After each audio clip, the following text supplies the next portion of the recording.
So the first year is 100 students. So what we did today, we selected 4 groups. Basically, we had a brief, which was a design charrette. They started on Monday, and they presented today. We had a jury this morning during the day, and we selected the 4th team that address the topic more clearly, and they're going to present very shortly in 3 minutes. Basically, what we told them is make a team of 4, pick a case studies, and imagine if it was rebuilt today or in the near future, what would you change by attending the lecture in AA and looking at the lecture from last year. So they have to set up their own brief. So we have basically 4 groups. They will present in 3 minutes each. It was a design charrette, so it's analog. It's quite quick, but hopefully you'll be able to see.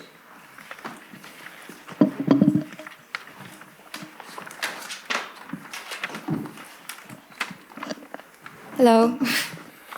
So our chosen site is Tadao Ando's 4x4 house located in Kobe, Japan. It was completed in 2003 and it's known for its minimalistic cube-like shape. Because the structure was built to withstand Japan's earthquakes and built with aesthetics of light and shape, we found it difficult at first to enhance the building's attributes. We found ourselves questioning different possibilities of conditions. We decided to research different conditions like rainfall, ventilation, temperature, as well as looking at different orientations of light and how it affects the light projection. We wanted to use all of the data that we collected to create 3 different systems to respond to the 3 different conditions. Improved ventilation, ideal light influx, and heavy rainfall. Okay. So basically, the first system we've discussed or proposed was adding a roof canopy, as you can see here, and it's shown on the model there. This roof canopy with a thickness of 0.5 meter was inspired by traditional Iraqi housing, which features wind catcher. In this case, the canopy would circulate the air, hopefully, throughout the building and then cool down the top floor, which has a lot of lighting due to the massive window that frames the view. Subsequently, we also changed the angle of the window so that it would create more shading. The second system responds to heavy rainfall, collecting and recycling it for residential use, so such as taps, sinks, heating, drinking, and more. Inspired by Bermudan rain-collecting roofs, the system begins with, again, another roof system where triangular panels lead down to a rain pipe. All triangular panels are angled at a 15-degree angle. The height of the roof is 50 centimeters, and within this model, 23,490 meter cubed of water can be collected. It goes through basic filtration and is stored in a cistern, underpassing several filters before it gets separated between the 2 systems, underfloor heating and pipes.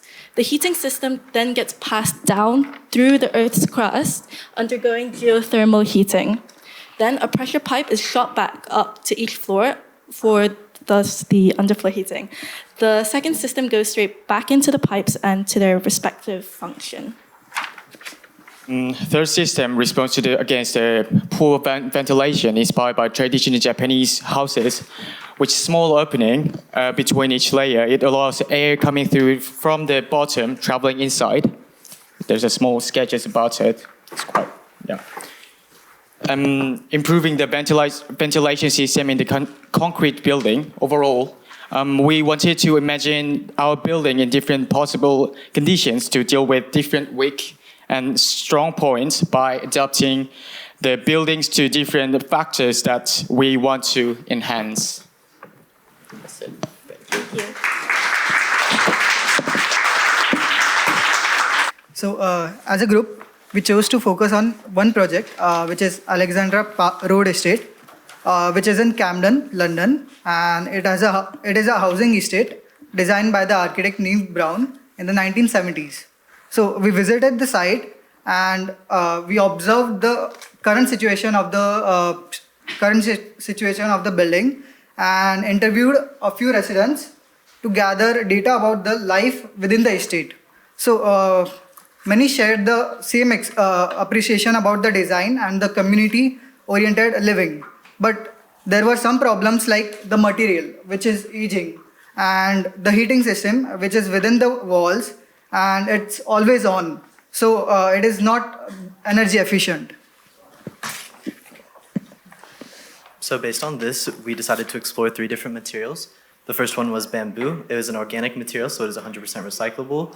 It has net negative carbon emissions, meaning that it absorbs more carbon than it produces in the construction process, and it also has a high compressive strength of 2,500 psi, allowing us to thin the walls to 2.6 centimeters.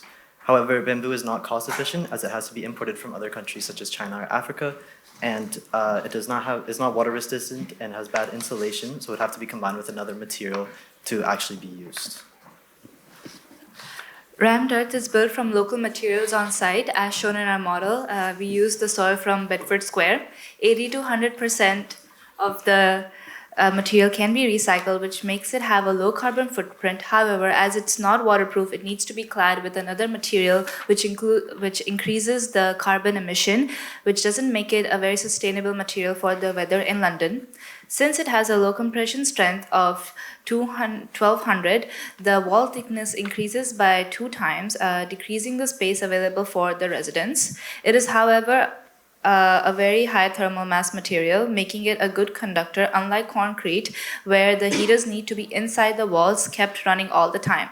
But in a rammed earth structure, the heat can be controlled by the residents, as the heaters would be outside the wall, making it more energy efficient. As a final material, we decided to focus on ashcrete, a material made by fly ash, and that consists of 90% of recycled material. And it has many advantages, such as requiring less water than cement to produce and producing less carbon emissions.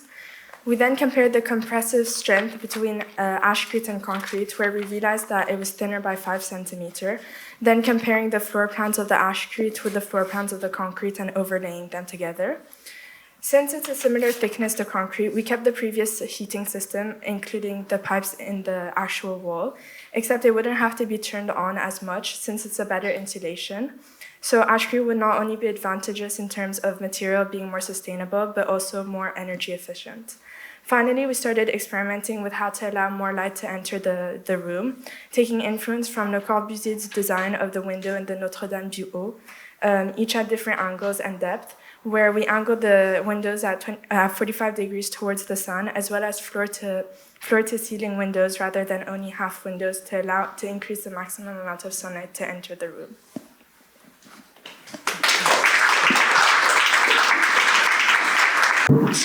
After World War II, there was an urgent need for rapid and large-scale construction, which led to modern architecture heavily reliant on fossil fuels. Unité d'Habitation, designed by Le Corbusier, is located in Marseille, France, and it pioneers showcasing a high-rise, high-density living. It was built with concrete, steel, and glass, and also it has low thermal efficiency, which increases its reliance on air conditioning. So it has a very large carbon footprint over time. This week, we decided to adapt the structure to the Anthropocene, when the most urgent issue of it is global warming. You can see here the rising temperature since 1950, the year it was built, and to today, with an average of 3 temperatures. So since the part of the building is oriented, the longest part of the building, is oriented in the west and east directions, it's more exposed to daylight. And also the wind directions are from north to west and south to east, which results in poor ventilation. And that's why we decided to first focus on managing the indoor temperatures. So here, our proposal is based on the low-tech, historically validated passive cooling method, Mashrabiyah, which is originated in the Islamic architecture.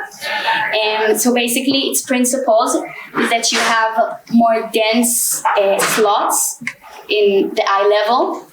And we're proposing here 3 different arrangements. And you also have bigger gaps in the rest of it. And that's when it manages the sunlight and ventilation. During the summer, it blocks the intense sunlight, and then during the winter, when the sun is lower, it can still enter through those slats.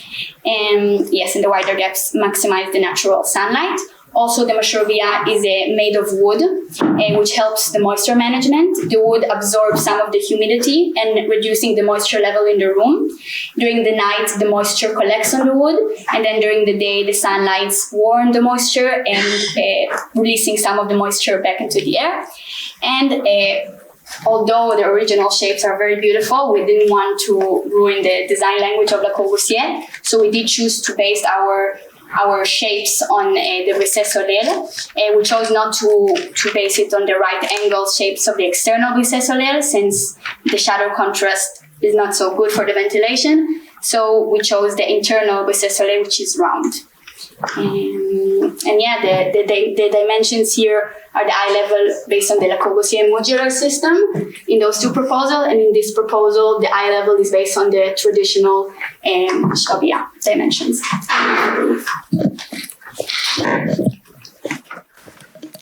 So the second issue that we addressed is the rooftop, which was the hottest spot in the building, which is made of the reinforced concrete. So to find a solution for this, we have three proposals.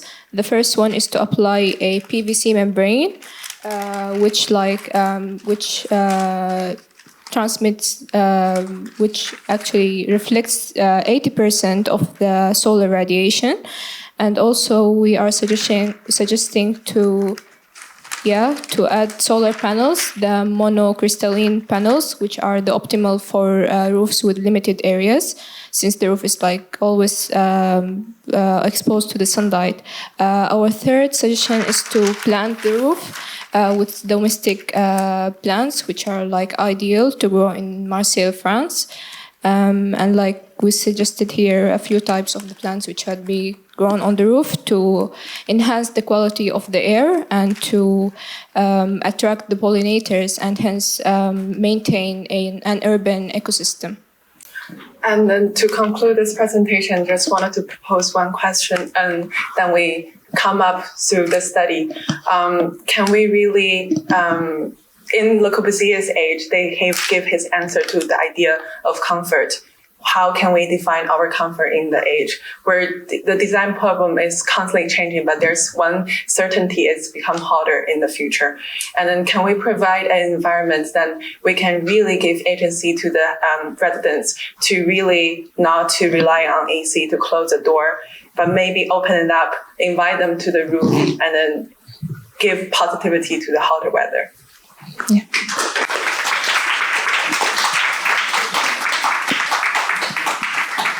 So our project is called Desert Getaway, and our house that we decided to renovate was Menzende House, which is located in Palm Springs, and it's in the middle of the desert. And we did some research on why a house was in the middle of the desert, and we found out that it was built in the desert because rich people back then, they believed that the hot and dry weather was beneficial towards their health, and the wealthy people usually consist of high-profile people, and they like the privacy that it had because paparazzis couldn't enter there.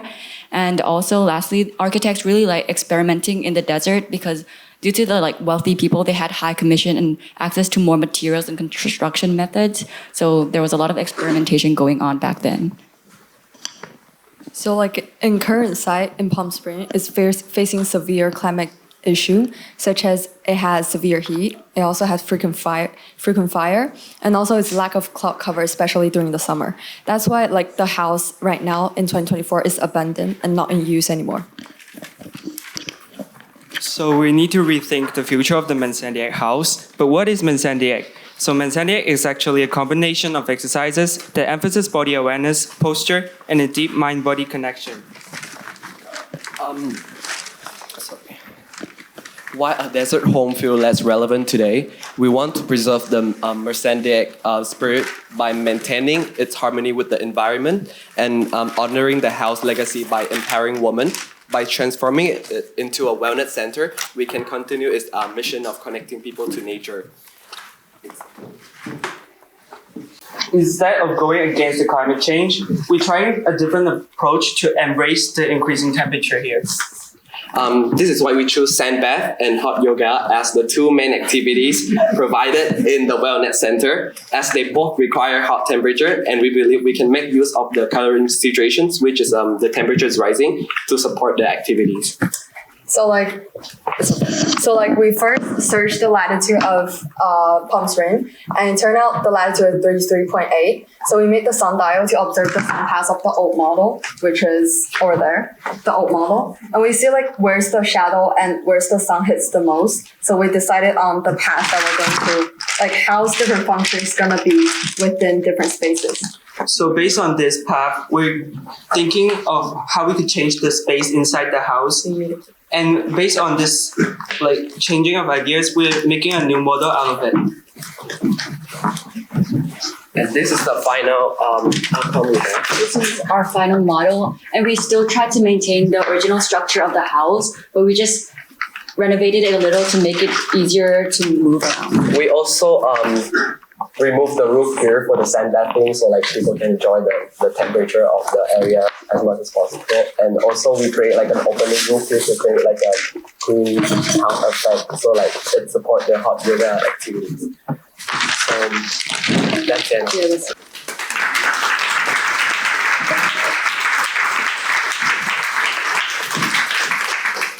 There's a lot to love about this, really, there is. And not just the way you present, but the kind of willingness and enthusiasm to reimagine seminal buildings that are now in a kind of different climatic and cultural context, I think is great. And all of your moves seem really appropriate. But I'm also struck by something you said about to give positivity to the sun, was it? Or positivity to the heat.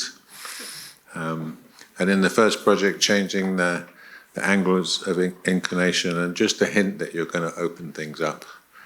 And in the last one, the program, and then taking the roof off just so everyone can get really hot. Okay. So humans we evolved as outdoor animals. And there is some possibility that humans are able to physiologically adapt to more heat. But what would count as you go on in the year and you do more complex designs is the transition from cooler spaces to hotter spaces. And I really take the point that you've just got to have some hotter spaces, and actually there are things architecturally you can do so that people can enjoy them.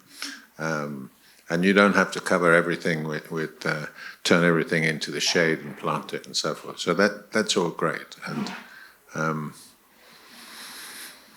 I haven't been in the desert for a long time, but I spent many years as intermediate tutor taking people down into the Sahara. And there are ways to enjoy deserts which are much more to do with modifications to human behavior and modifications to clothing than it is, and that in a way is also a kind of architecture that you can think about it. What you're calling program at the moment is actually you can think about as you develop your work, what can you do spatially to start to change human behavior, and how can you encourage design clothes or human coverings that do that? I don't know if you need to go as far as, have any of you seen the film Dune or read the books? I don't know if you need to go as far as that with the kind of recycling of body fluids, but you know, maybe that's a step too far for this year. But well done, and it's really enjoyable. Yes, I also want to congratulate you. I think there's a bit of Burnham Wood going on. We can't take the room to the pin-up, so you bring the pin-up to the room. And those were really epic presentations of being able to see your work all pinned up on something must be about a 10-foot long yellow pinboard. So I think the ingenuity of that and the fact that you've got models was both entertaining, fascinating, amazing to see your work in a dynamic form. I love it when the work is so heavy and ornate that it falls off these pinboards. So that, I think, was just a tribute to the extent of the commitment that you guys had gone to make this work.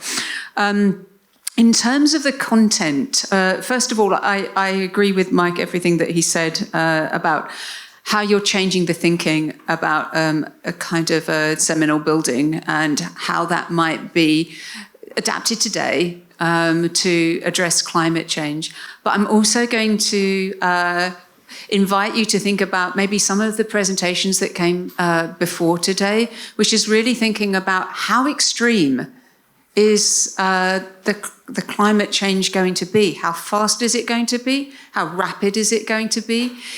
Is the adaptation going to be these kinds of contemporary modifications that we've got right now, which are, different kinds of concrete and natural ventilation? Or is there anything else that we might need to think about? I made a little list of stuff that I'm not saying that you need to do it, but I think you need to go beyond the cliche of what, and not that your work is cliched, but don't let your work be framed by what people tell you climate change is going to be like. Think through it for yourself from first principles. If you were in a desert or if you were in a space in Spain, for example, you might want to pick up on some contemporary developments to start to build in your own mind what climate change might look like. So you might want to think about in your building, what does it look like if other people are displaced into your building? There's been an event down the road. Somebody's lost their house because of a flash flood. How does your house accommodate now more than the number of people that it was traditionally designed to do? I think the whole thing about receiving others and being a self-contained, resilient, robust ecosystem. How long could your building last without any other inputs? Is it 24 hours, 3 weeks, a year? I mean, if the worst came to the worst and stuff starts going wrong, how robust is your house? And what and who can it support? I think also, I really like this idea of being able to accommodate others with the humour that you're, kind of like that vision of it's a creative vision of possibility rather than one of disaster and mayhem. And there may be disaster and mayhem, but we don't lose our humanity in that. And that kind of whole vision of what it means to be an extremophile, what it means to live at a time of collapse. What else do we need beyond the plumbing and the heating systems that we currently have? Are there other layers of adaptation that only you guys, your generation, is going to help us discover, and that we're not going to be able to tell you that by changing the material for your drain pipes, that actually there's a bit less embodied carbon. So, I mean, don't let it get simple like that. These are very complex challenges. So don't let people beat the complexity out of you. They won't. Thank you. They won't.